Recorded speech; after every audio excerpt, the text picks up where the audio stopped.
Ayan mga kadudoy, dito ako ngayon sa bundok kung saan mainit kasi sa bahay. So dito ako ngayon sa mga abandonadong mga kapihan ng araw.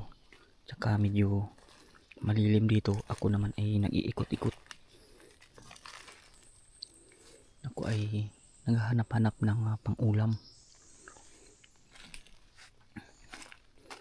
So ngayon dito muna tayo sa kabundukan. Kung mapapansin nyo, dami rin nilang tanim ng mga kakao dito. Isa ito sa pagmamayari dati na mga malawak na lupain dito sa amin. Pero yung mga kapihan nila pinabayaan naman na nila. Kasi yung mga anak wala nang hilig. Yung malawak itong mga kapihan nila dito noong araw. Yan oh.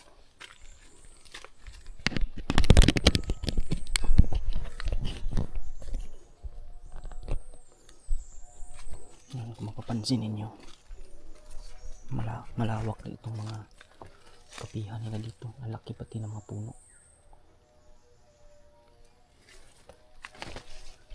Daming mga puno ng mga mahogany na matatanda na to.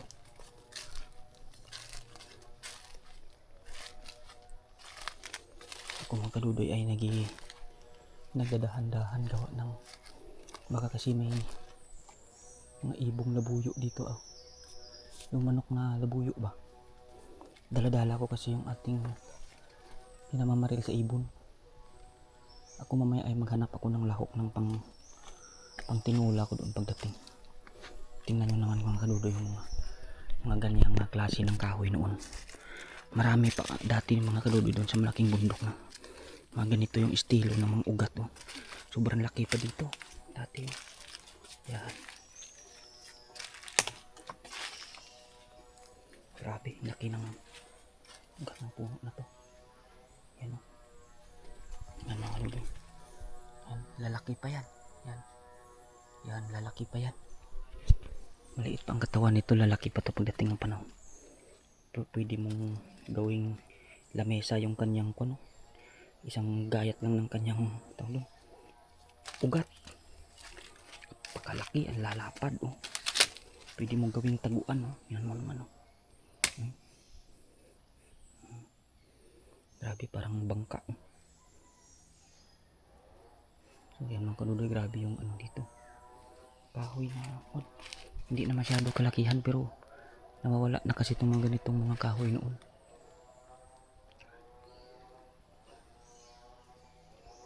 Dati mga kadudoy, marami pang mga orchids dito yan. Ngayon wala na. Kung makikita ko na lang mga maliit na lang na banay-banay doon sa ibabaw. Sa itaas. Wala na yung mga dating kuwan dito sa mga banay-banay na yung mga waling-waling na orchids. Marami ito dito noon. Ito palagay ko ay kinukuha rin siguro, binibenta kaya. Yung waling-waling naman mga kadudoy ay makuha naman.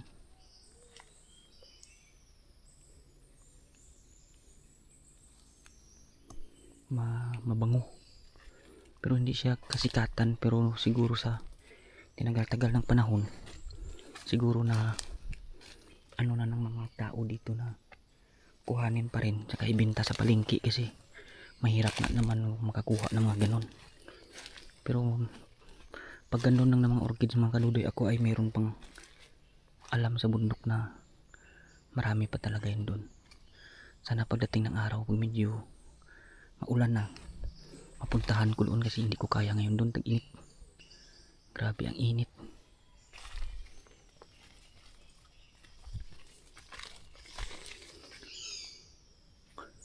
Yan mga kadudoy, napaka lamig dito sa ilalim ng gubat, mapuno kasi. Pero may isang mga kuha ng mga orchid na ano ko dati, wala na. Yun ang maganda yung pwesto ng kuha doon mga kadudoy oh. Banay-banay doon, maganda yung pwesto nyo doon sa itas. Hindi mo nga lang agad-agad makukuha, mataas din.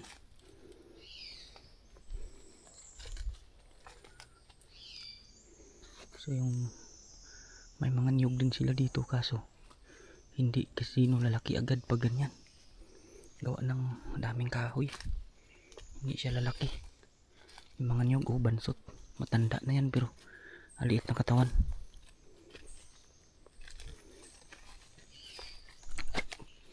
Dulas.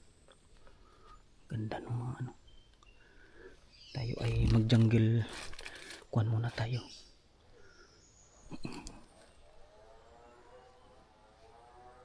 Ito mga kadudoy oh. Ang hayop na to. Yan. Tawag nito ay sugbo-sugbo. Tumatalon yan sa mata mo. Magsusuicide yan para ka mapuwing. Grabe yung ano na yan. Grabe yung insekto na yan. Tumatalon yan sa mata mo. Mga mata ng kalabaw dati ganyan din yan. Sayang yung mga bunga ng kakao nila oh. Hindi rin nila kinukuha. Tsaka may kwento mga kadudoy oh. Hindi natin alam kung anong klaseng prutas yan. May buto din siya oh. Marami rin oh. Tuyo na. Ay ito. May nakita akong medyo hilaw pa mga kadudoy oh. Saan dyan nila ito kinuha? Parang siyang lemon. Ayan oh.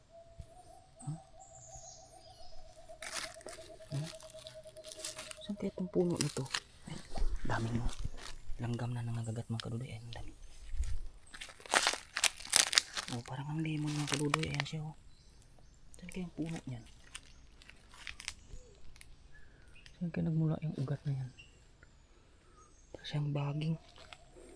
Hindi ko kita sa taas kung saan siya nanggagaling eh. Basta na lang may mga nalalaglag dito oh. Ito mga kadudoy, pakita ko rin sa inyo yung kinakatakutan sa bundok. Lalo ngayon ako wala akong kuno. Maiksi lang yung shirt ko kasi mainit. Ayan oh. Ang dahon na ito. Napakakati niyan. Ayun sila oh, marami sila oh, yan. Yung parang tabako na yan. Sobrang kati niyan. Yan. Sobrang kati niyan. Tawag dyan ay alingatong. Sobrang kati niyan. Kaya yan ang kakaiwasan mo pag ano. Sobra kakati yan. Parang may tusok ng karayom yung ano niyan. Pinanya ka kuwan sa balat mo.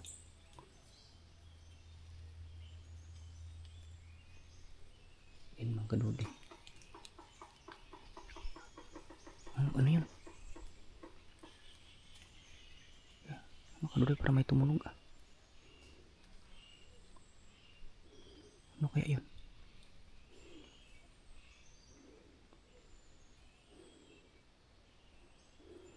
Parang may tumunog mo. Mga kadudoy. Mga kadudoy, babay muna. Parang may kakaiba akong naramdaman dito. Babay muna. Ayan mga kadudoy, isang magandang umaga. Tayo ngayon ay magluto ng ating pang almusal. At sila mix doon ay may niraras na trabaho. So meron tayo dito ng langka. Yan. Tapos ito na yung atong pork. Yan, mayroon na tayong sangkap dyan. Dito ako mga kadudoy, magluluto ako, magkakaway ako ngayon. Dito ako para mabilis lalambot yung kwan kasi magastos sa gas. Yung baboy natin kasi inahin yan eh, medyo makunat yan kaya palambutin ko muna dito. Tapos yung ating paasim ay ito mamaya, no? Ito lang tayo kuha ng paasim natin. Yan. Marami na naman patalbos kasi pa naman yan. Hanggang dun pa oh. Ito yung ating gagawing paasim mamaya. Kasi itong alabihod sa kabila, ito paasim din to eh. Yan, marami din. Pwede rin ito kung sakali mamaya. Pero hindi ito din. Kung bet ko itong labog eh. Ito na lang. Huwag na lang yung kuha na yan, yung isang paasim. Yan. Tayo muna ay kuha na ating pagkain mga karurin. Maganda muna tayo ng pagkain natin at tayo ay nabibisi sa ating mga buhay-buhay. Nakaraan nung umuwi, bigla akong nawala gawa ng tawag doon.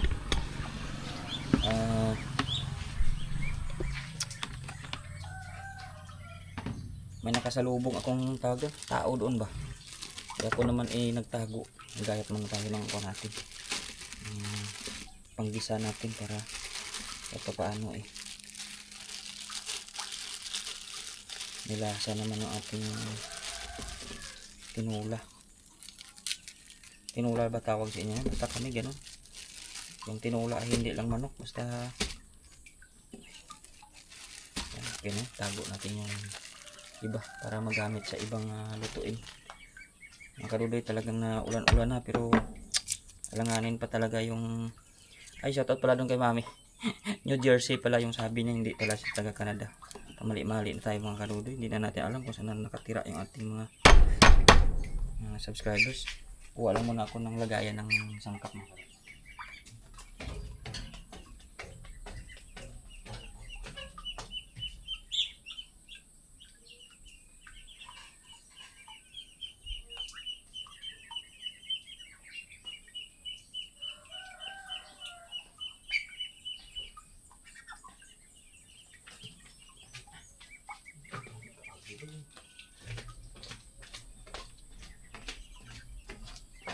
Kinuha ko na rin yung asin natin para hindi tayo akyat yung sabay yung bitchin.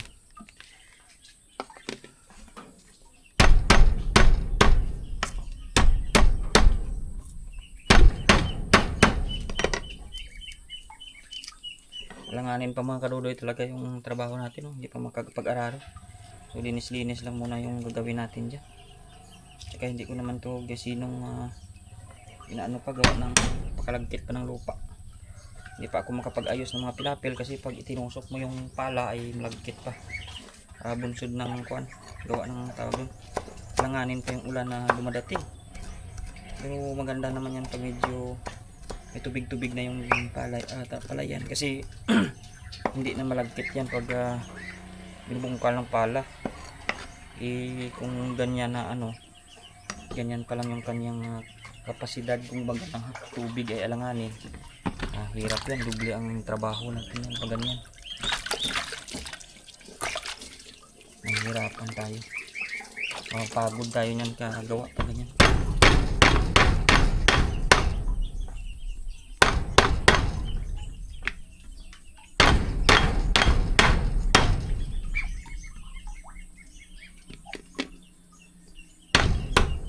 Sa bundok naman, yung tinatanong naman sa akin ni Mami kung kailan magtanim ng mais, hindi pa talaga pwede doon Mami, at hindi pa nga ako nakapaglinis doon. Pero yung iba nagtanim na kahapon, gawa ng siyempre medyo malambot naman yung lupa kasi nakapag-aga sila ng linis doon. Gawa ng ginagawa nila, nag-i-give sila ng tubig sa container, sa galon, kasi yung isang galon na container malaki ay isang sprayer na din yun. Yung ginawa nila, kinakarga nila doon dati sa sa habal-habal para lang makapag spray sila sa damo para maagang malinis.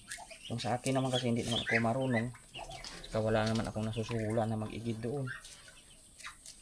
Kasi kung mag-igib ka man, kailangan marami kang galon na iimbakan o may drum ka doon. Sa layo naman natin dito, hindi naman pwedeng magbuhat-buhat tayo ng drum papunta doon. Kaya sabi ko okay lang yan, weather lang naman yan. Kung magkataon talaga na umulan naman yan ng mga 15 days lang naman, antayin natin yan, mamatay naman yung mga damo.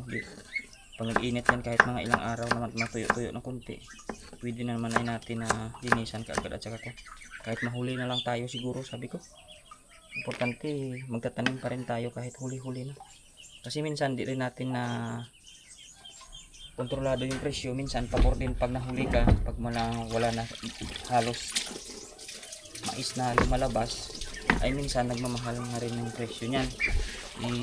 Titingnan na lang natin kung kung maging pabor sa atin yung aayon sa atin yung panahon pag na mapunta sa atin yung maganda-gandang presyo. Wala pala akong mga lighter, wait lang, kukuha lang ako para magsilab na tayo ng pang-apoy natin. Mga kaludoy, tayo ay magsilab na, no? Balik tayo sa sinaunang panahon. Hindi tayo para mabilis na makapalambot dito kasi mahirap kasi pag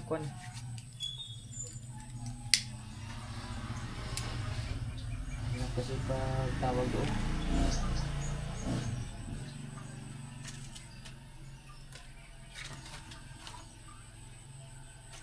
Pag nasa gasol tayo, ang mahal ng gasol ngayon. Tapos ang tagal-tagal yan yung liyab. Dito naman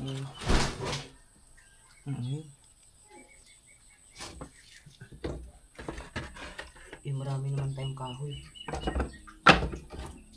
sa susunod na araw ay mamumulot na naman tayo dun sa shop ng kahoy kasi pag ulan kailangan natin makapag-imbak ng mga kahoy ba.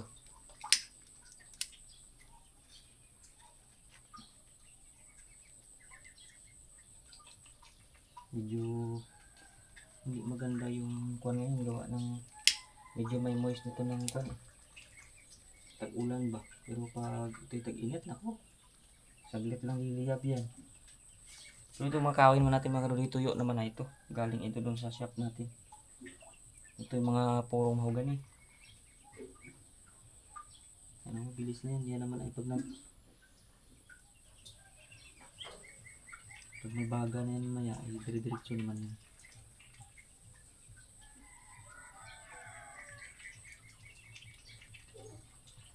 Kunting pasensya lang at sa susunod mga kaluluy, pag kuwan ako, maghanap ako doon sa bundok ng kuwan, ng pang silab dito. Alam niyo yung dagta ng kahoy. Meron yun doon eh. Hindi lang ako nag-ayos pa ngayon kasi tinatamad. Kasi mainit kasi manggala-gala mga kaluluy pag summer, ayaw. Pag medyo maulan na okay na yan.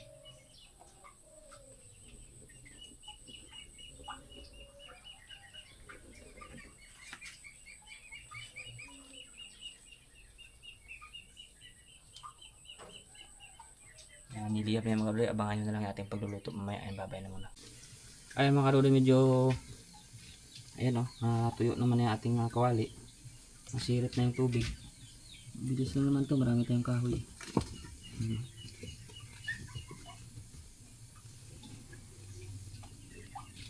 Ay, magigisa na.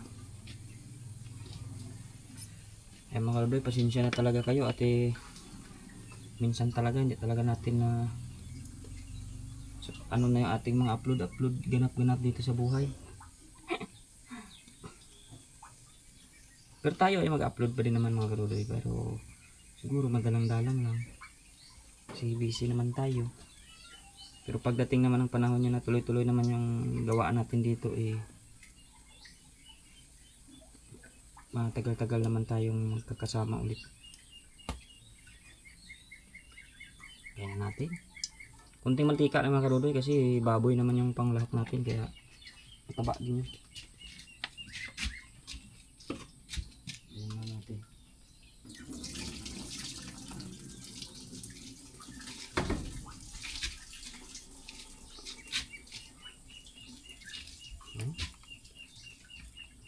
Kaya kaunti lang yung mantika natin, pang ano lang yan.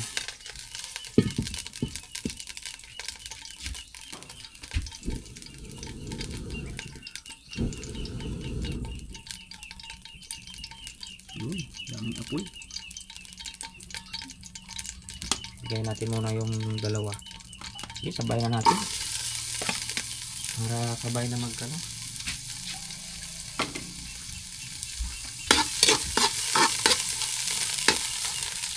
Mga kaluluy, mantika din ito eh. Pinirito lang ito dito eh. Hindi ka natin kaunti. Parang sobrang kaunti eh. Tirang mantika ito ng kapatid ko eh. Hilaw natin.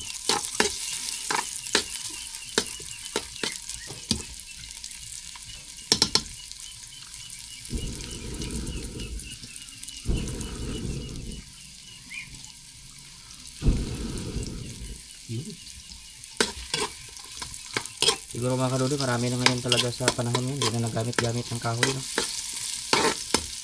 Siyempre uling na eh. Ito, may uling naman tayo mga kaluluy. Yan ay kaparte ko lang sa kwan. Doon sa furniture shop ba, yung mga retaso natin doon ay pinauling ko sa pinsang ko. Nakita nyo yun sa unang vlog. Ibinigyan ako ng 3 sako. Yung 2 binigay ko kay Nanay Igor doon sa kabilang bahay. Tapos ako naman, ito sa akin dito na iwan.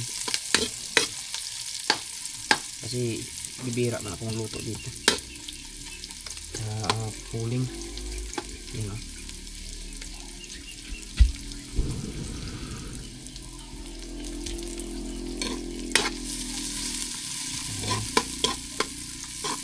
Pero mabango talaga pa ang kaluluy. Sarap talaga pag amoy usok yung nilulutuan. Ha? Ba't ganun? Bango na agad.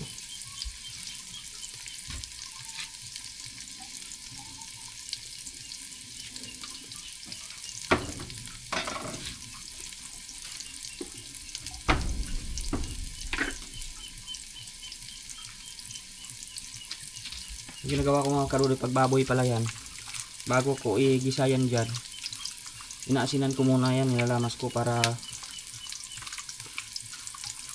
siyempre buka pa yung parang hibla ng mga karne ba, ma-absorb na yung asin para pag tagisa dito mamaya, pag yan ay liliit, titikom yung balat ng baboy, yung lasa pasok na doon sa kuwan niya para malasa. Kasi pag yung iba kasi igigisa lang, pag nag-asin sa sabaw na yung karne wala ng lasa, pero pag dito aasinan mo yan dito, lalamasin mo yan, manunuot yan, tapos pagkagisa mo mamaya dyan na yan, ma-absorb niya na.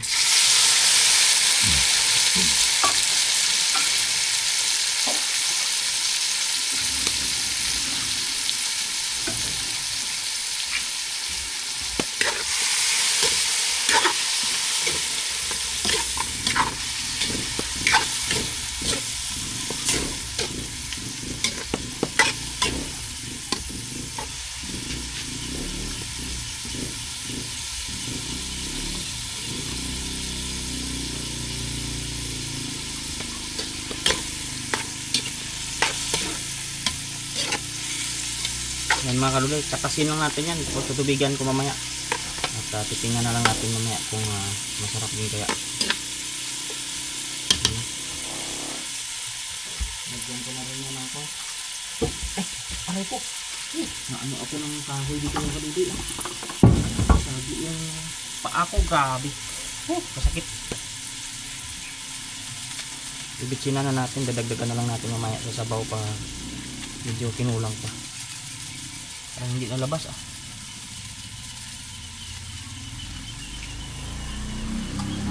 lagyan na rin natin ng kaunting kwan, pamintang hindi durog, hindi naman buo, tama lang. Haluin natin, saka takpan na natin para mamaya pakatasin muna natin at bago tayo magsabaw, kasi pag hindi pa lumabas yung tika nyan saka sasabawan mo, makuha yung karne, tawag doon darang mapang ano ba, hindi maayos yung lasa niya pag hindi pa nagmantika. Tapos tutubigan mo na yan. Kaya mga kadudoy, babay na muna. Ayan, habang mga kadudoy habang pinapalambot natin yung ating kuwan doon, ating tawag doon, yung karne, tayo na magsimula na tayo magkuha ng pang-asim natin dito para mamaya i-ready na yan pag okay to mga kaludoy. Kasi ito marami naman dahon yan dito siya. Yan. Iwan ko lang mga kaludoy kung nagamit kayo nito na aming pangkuan, pang-asim ba. Ito ay labog no? Ito ay napakasarap pagkuan. Kahit igisa mo ito sa sardinas ay okay lang. Ang shout out pala yan kay kuan sa mga Ilonggo natin na viewers, gawa ng ito alam nila to sa ibang lugar naman pa-comment na lang po kung ano ba tawag nito sa inyo. Gawa ng ito talaga natanim talaga kami nito sa mga gilid-gilid lang, at marami din ako doon sa kabila, yung buhay na siguro yun doon. Ito mga kaludoy ay nabibenta din ito sa palengke pag marami, kasi nga sa mga karinderya ginagamit din ito pang kwan. Ang partner talaga nito na the best ng kaludoy, bukod sa karning baboy o karne ng kalabaw, manok talaga. Wait, karning mga kaludoy, lagay ko muna kayo dito at medyo hirap tayo sa kwan, hirap tayo sa space ba. Yan, para makakuha ako dito sa itaas para mahawakan ko. Aray ko, yung mga chicken ko pala doon, hindi ko pa napakain. Ayan.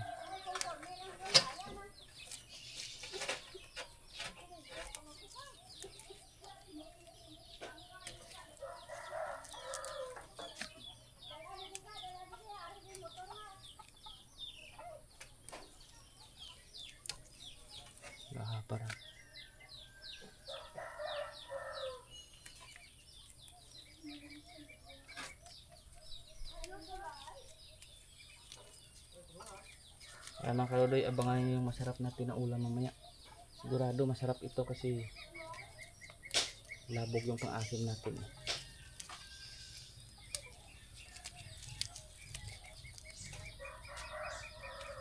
Mas maraming dahon, mas masarap. Kasi ito ay, ito mga kadol, masarap din ito sa mushroom. Yung mushroom, babalutin mo sa dahon ng saging, tapos parang iihaw mo. Ilapag mo sa baga ba.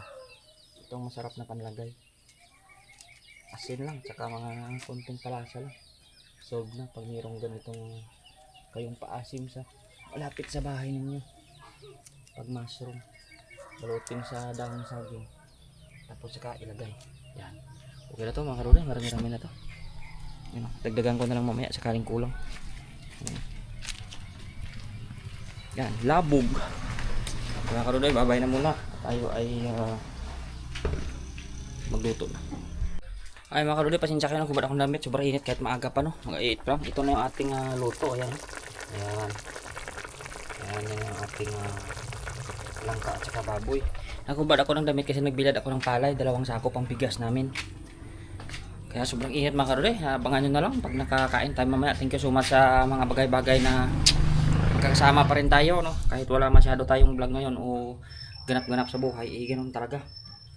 Kasi ayaw ko naman ng lahat na lang ng binablog ko yung mga buhay-buhay ko na kahit hindi naman, wala naman kayong mapupulutang aral o wala namang mga importante. Ako minsan naman makapag-dismiss kung kunti lang. Kaya mga karuday, babay na muna at kain ako maya-maya.